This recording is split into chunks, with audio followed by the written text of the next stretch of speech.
ஜெஃப்னாவின் பிரதான செய்திகள். முதலில் தலைப்புச் செய்திகள்.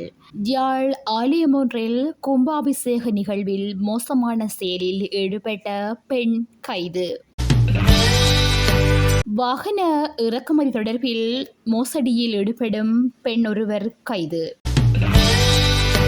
முன்னாள் நாடாளுமன்ற உறுப்பினர் கைது செய்யப்பட்டமைக்கான காரணம் வெளியானது. இந்தியாவில் திடீர் பயங்கரவாத தாக்குதலில் 9 பேர் பலி. டொரண்டோவில் உயிராபத்தான நோய் குறித்து மக்களுக்கு எச்சரிக்கை. யாழில் உள்ள கண்ணாதிட்டி காளி கோயில் கும்பாபிஷேகத்திற்கு வந்த பக்தர்களின் தாலிக்கொடி மற்றும் நகைகளை திருடிய பெண்ணொருவர் கைது செய்யப்பட்டுள்ளார். யாழ் பிராந்திய போலீஸ் புலனாய்வு பிரிவினருக்கு கிடைத்த தகவலின்படி கண்ணாதிட்டி காளி கோயில் இந்து இளைஞர்களின் ஒத்துழைப்புடன் குறித்த பெண் 1 மணித்தியாலத்தில் கைது செய்யப்பட்டிருப்பதாக தெரிவிக்கப்படுகின்றது. வவுனியா பூந்தோட்டத்தில் வசிக்கும் கொழும்பு பெல்லம்பெட்டியவை சேர்ந்த 27 வயதான பெண்ணே இவ்வாறு கைது செய்யப்பட்டுள்ளார். பெண்ணை கைது செய்து யாழ்ப்பாண போலீஸ் நிலையத்தில் தடுத்து வைத்து விசாரித்த பொழுது பெண்ணின் உள்ளாடைக்குள் இருந்து திருடப்பட்ட தாலிக்கொடி மற்றும் நகைகள் மீட்கப்பட்டது என போலீசார் தெரிவித்தனர். குறித்த பெண் மேலதிக விசாரணைக்காக யாழ்ப்பாண பிராந்திய குற்றத்தடுப்பு பிரிவினரிடம் ஒப்படைக்கப்பட்டு நீதிமன்றத்தில் முற்படுத்த நடவடிக்கை எடுக்கப்பட்டுள்ளது.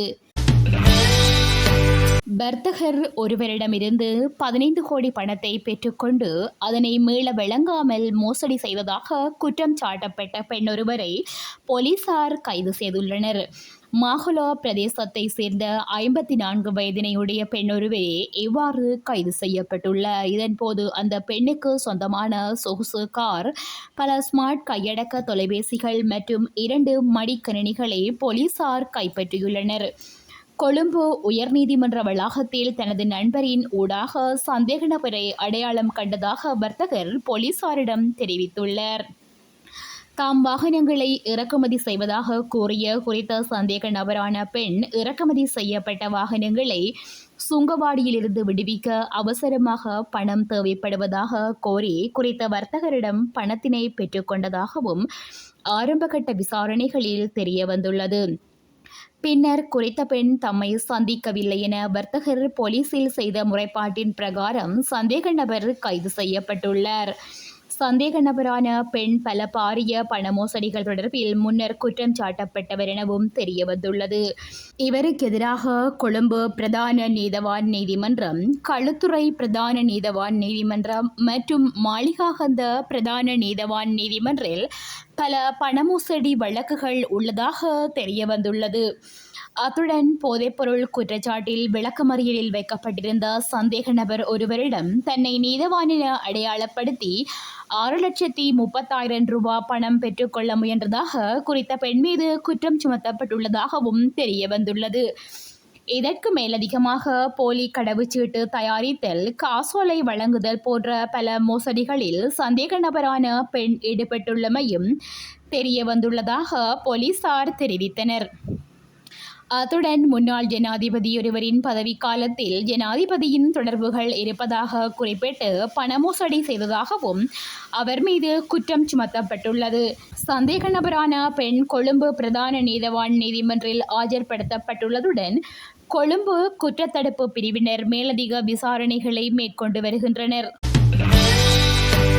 ஹத்தரலியத்த துபன்னே உள்ளூராட்சி சபையின் முன்னாள் நாடாளுமன்ற உறுப்பினர் ஒருவர் ஹத்தரலியத்த காவல்துறையினரால் 2 கசிப்பு போத்தல்களுடன் கைது செய்யப்பட்டுள்ளார்.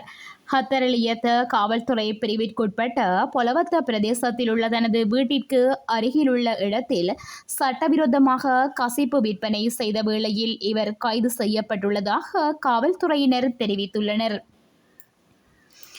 இந்த முன்னாள் நாடாளுமன்ற உறுப்பினர் சட்டவிரோதமாக கசிப்பு விற்பனை செய்வதாக காவல்துறையினருக்கு கிடைத்த தகவலின் பிரகாரம் அவரை அழைத்து அந்த தொழிலிலிருந்து விடுபடுமாறு எச்சரித்ததாகவும் கூறப்படுகிறது.